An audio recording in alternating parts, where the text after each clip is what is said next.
আসসালামু আলাইকুম, welcome to kitchen craft. আজ আমি তৈরি করব মজাদার কাঁচা আমের ঝুরি আচার বা আমচুর। কাঁচা আম ফুরিয়ে যাবার আগেই আমের ঝুরি আচার তৈরি করে বছর জুড়ে সংরক্ষণ করতে পারেন কোনো প্রকার ঝামেলা ছাড়া।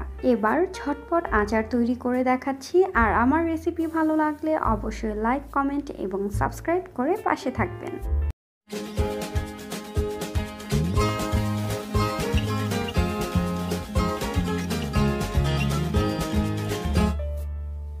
আচার তৈরির জন্য এখানে আমি 1 কেজি কাঁচা আম নিয়েছি।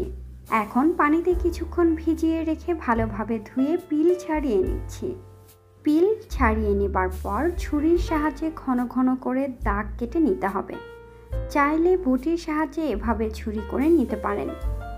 সম্পূর্ণ আম দাগ কেটে নেবার পর ছুরি দিয়ে ঝুরি করে কেটে নিচ্ছি। চাইলে এক্ষেত্রে সবজি কাটার দিয়েও কেটে নিতে পারেন।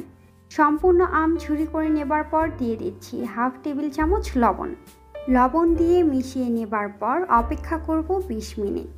লবণ দিয়ে মিশিয়ে রাখার ফলে আম থেকে অতিরিক্ত পানি বের হয়ে এসেছে। এবার হাত দিয়ে চেপে চেপে পানি ঝরিয়ে নিচ্ছি।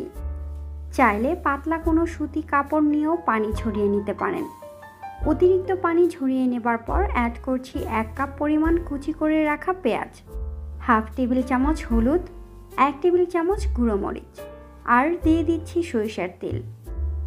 এখন আমের সাথে খুব ভালোভাবে মিশিয়ে নিচ্ছি। এই ক্ষেত্রে চাইলে 2 টেবিল চামচ চিনি অ্যাড করে নিতে পারেন। ভালোভাবে মিশিয়ে নেবার পর ট্রেতে ছড়িয়ে নিচ্ছি। একটু পাতলা করে ছড়িয়ে দেবার চেষ্টা করবেন, এতে শুকাতে সময় কম লাগবে। বাকি ঝুরি আমগুলো একইভাবে আরও কিছু ট্রেতে ছড়িয়ে রোদে শুকিয়ে নেব। 3 দিন রোদে দেবার পর আমের মিশ্রণ খুব ভালোভাবে শুকিয়ে গিয়েছে। এক্ষেত্রে খেয়াল রাখবেন, আমের মিশ্রণ একদম করকরে করে কোনোভাবেই শুকানো যাবে না, যেন হাত দিয়ে চাপ দিলে ভেঙে যায়। ভেতরটা নরম থাকবে কিন্তু কোনো অবস্থাতেই ভেজা না থাকে, সেটা খেয়াল রাখতে হবে। আমের মিশ্রণটাকে এবার তেলে ভিজিয়ে নেব। এই জন্য প্যানে নিয়ে নিচ্ছি সরিষার তেল 1 কাপ পরিমাণ। অল্প আঁচে তেল খুব ভালোভাবে গরম করে নিতে হবে।